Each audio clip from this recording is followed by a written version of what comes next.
مسجد الحرام مکۃ المکرمہ اور مسجد النبوی مدینہ المنورہ سے خطبے کا اردو ترجمہ کے لیے ہمارے سوشل نیٹ ورک کو فالو کرنا نہ بھولیں اور اپنے دوست احباب کے ساتھ بھی ضرور شیئر کیجیے۔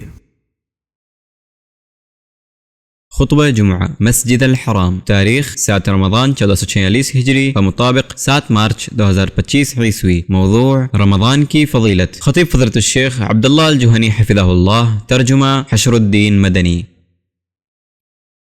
تمام تعریف اللہ کے لیے ہے جو بڑا کرم و احسان والا، وسیع انعام و نوازش والا ہے۔ اس نے ماہ رمضان کا روزہ اپنے مومن بندوں پر فرض کیا۔ میں گواہی دیتا ہوں کہ ایک اللہ کے سوا کوئی معبود برحق نہیں، اس کا کوئی شریک نہیں، جو متقیوں اور اپنے نیک بندوں کا ولی ہے۔ اس نے محمد صلی اللہ علیہ وسلم کی امت کو ماہ رمضان سے نوازا، اور میں گواہی دیتا ہوں کہ ہمارے سردار اور نبی محمد اس کے بندے اور رسول ہیں، جو نماز پڑھنے، روزہ رکھنے اور بیت اللہ الحرام کا طواف کرنے والوں میں سب سے بہتر ہیں۔ اللہ درود و سلام نازل کرے ان پر اور ان کے صحابہ پر جو ہدایت کے ستارے اور تاریکی میں چراغ ہیں۔ اما بعد، میں آپ کو اللہ عز و جل کے تقوی اور اطاعت کی وصیت کرتا ہوں۔ وہ اپنے علم کے ساتھ ہر وقت اور ہر جگہ آپ کے ساتھ ہے۔ آپ جان لیں کہ اللہ تعالیٰ کے تقوی کے ساتھ تھوڑا عمل زیادہ ہے، اور اللہ کے تقوی کے بغیر زیادہ عمل تھوڑا ہے۔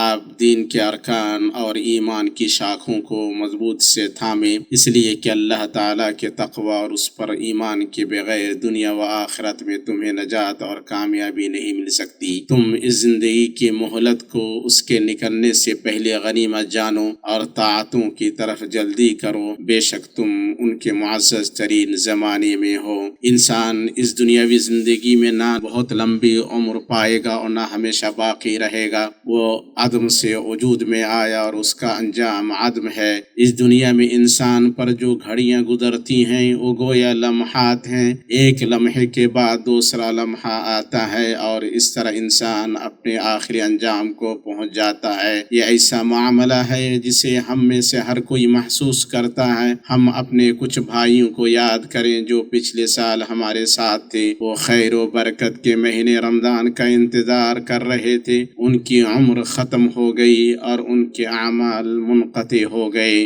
اور وہ زمین کے اس حصے میں چلے گئے جہاں ان کے ساتھ صرف ان کے اعمال ہیں، اور اپنے بعد اپنے آپ کے لیے اگر کچھ چھوڑا ہے تو صدقہ جاریہ یا نفع بخش علم یا نیک اولاد جو ان کے لیے دعا کرے۔ ہم بھی وہاں جانے والے ہیں جہاں وہ پہنچ چکے ہیں۔ اس طرح زمانے نے اپنی گردش پوری کر لی، اور اس سال ماہ رمضان لوٹ کر آیا جبکہ ہم بہت کچھ بھول چکے تھے اور ہم اپنے دنیاوی معاملات میں دور تک بہہ گئے تھے۔ رمضان لوٹ کر آیا اور ہمارے لیے مقدر کیا گیا کہ ہم بھی اس کے ساتھ لوٹیں، تاکہ ہم اس کے دمکتے دنوں کو دیکھیں اور اس کی روشن راتوں کو جئیں۔ مسلمانوں، اپنے مومن بندوں پر اللہ تعالیٰ کی عظیم ترین نعمتوں میں سے یہ ہے کہ اس نے تھوڑے دن پہلے ہی بھلائیوں کے موسموں میں سے ایک موسم کو پانے کی سعادت بخشی، اور وہ ہے رحمتوں و برکتوں والا ماہ رمضان، جس میں روزے دار خوش ہوتے ہیں اور عمل کرنے والے اللہ کے نزدیک کامیاب ہوتے ہیں۔ ایسا مہینہ جس کے فرائض کا اجر و ثواب دوسرے مہینوں کے فرائض سے کئی گنا ہے، اور جس کے نوافل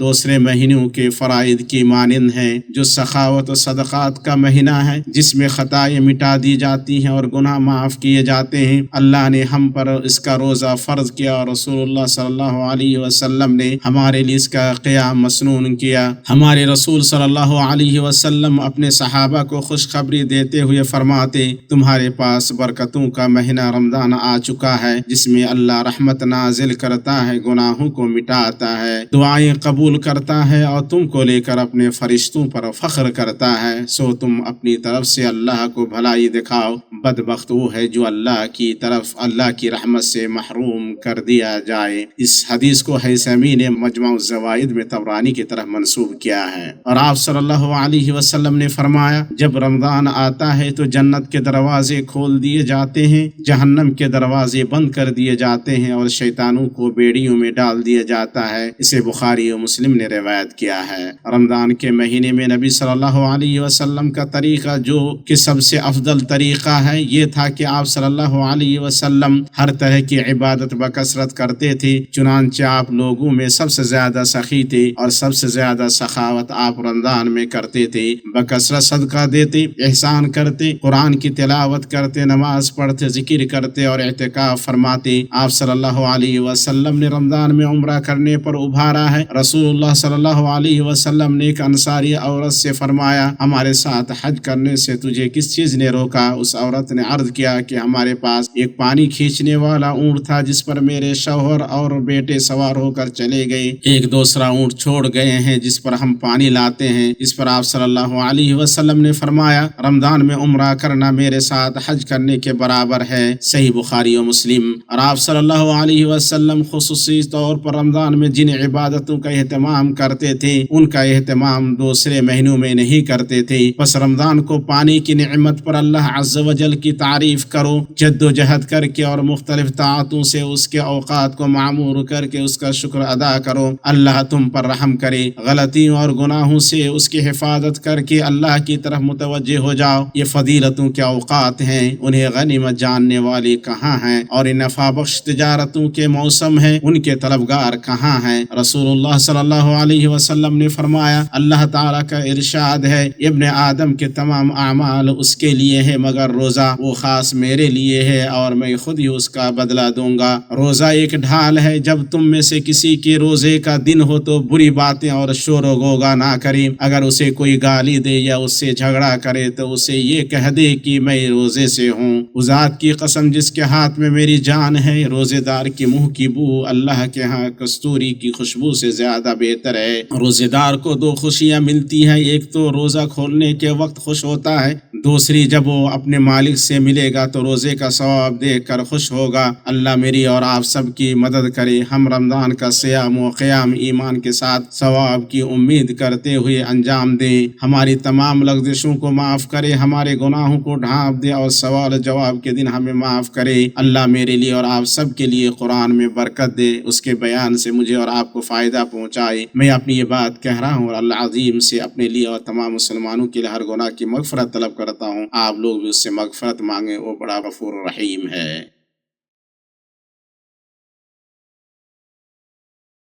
ہر قسم کی تعریف اللہ کے لیے ہے، اس نے اپنے بندوں کے دلوں کو اپنے انعامات سے معمور کیا اور ان کے دلوں کو دین اور اس کے حکام کی روشنیوں سے آباد کیا اور اپنی باریک حکمت سے مقرر کی گئی شریعت اور اپنے احکام کا ان سے عہد لیا۔ میں گواہی دیتا ہوں کہ ایک اللہ کے سوا کوئی معبود برحق نہیں، ذات و صفات اور افعال میں اس کا کوئی شریک نہیں، اور میں گواہی دیتا ہوں کہ محمد اس کے بندے اور رسول ہیں۔ اس نے انہیں تمام لوگوں کی طرف مبعوث کیا تاکہ اس دین کو تمام ادیان پر غالب کرے۔ درود و نازل ہو ان پر، ان کی رسی کو مضبوط سے تھامنے والے، ان کے آل و اصحاب پر۔ اما بعد، میں تمہیں اور خود کو اللہ کے تقوی اور اس کی مغفرت اور اس جنت کی طرف جلدی کرنے کی وصیت کرتا ہوں جس کی چوڑائی آسمان اور زمین ہے، جو متقیوں کے لیے تیار کی گئی ہے۔ اور جان لو کہ ہمارے مبارک مہینے فضیلتوں اور بھلائیوں کے مہینے، عمل اور نیکیوں کے مہینے میں سے جتنے ایام گزر گئے سو گزر گئے، باقی ایام بھی اس کے پیچھے پیچھے ہیں اور ان قریب ختم ہو جائیں گے۔ سعادت مند وہ ہے جو اپنے معاملے پر غور کرے، اپنی حفاظت کا سامان لے اور فرصت کے ختم ہونے سے قبل اس سے فائدہ اٹھائے، اور جود و کرم اور احسان والے اپنے رب کے فضل کو غنیمت جانے۔ لہذا خوب قرآن کی تلاوت کرو، کھانا کھلاؤ اور فقیروں اور یتیموں پر صدقہ و خیرات کرو، اور اس ماہ میں اپنے اعضاء و جوارح کو معصیتوں اور گناہوں سے بچاؤ، اور سید الانام اور بدر تمام پر خوب درود و سلام بھیجو۔ اللہ تعالیٰ کا فرمان ہے اور اللہ اس کے فرشتے اس نبی پر درود بھیجتے ہیں۔ ایمان والو، تم بھی ان پر درود بھیجو اور خوب سلام بھی بھیجتے رہا کرو۔ اے اللہ، درود و سلام نازل فرما تمام مخلوقات کے سردار اور ہمارے سردار اور نبی محمد صلی اللہ علیہ وسلم پر، آپ کی پاکیزہ اور پاک باز آل پر، آپ کے روشن مبارک صحابہ پر جو آپ کی دعوت کے امین اور آپ کے لشکروں کے قائد تھے، اور اس پر جس نے ان کے لیے رحمت کی دعا کی اور جس کے دل میں ان سب کے لیے کوئی کینہ نہیں، سو وہ ان لوگوں میں سے ہے جن کا ذکر اللہ تعالیٰ نے اپنے اس فرمان میں کیا ہے۔ اور وہ لوگ جو ان کے بعد آئے وہ کہتے ہیں اے ہمارے رب ہمیں بخش دے اور ہمارے ان بھائیوں کو بھی جو ہم سے پہلے ایمان لائے، اور ہمارے دلوں میں ایمان والوں کے لیے کوئی کینہ نہ رکھ، اے ہمارے رب بے شک تو بڑا مہربان اور رحم کرنے والا ہے۔ اور ان پر درود و سلام نازل فرما جو قیامت کے دن تک اچھی طرح سے ان کی پیروی کرے ہم سے اور ان سے راضی ہو جا، اے رب العالمین۔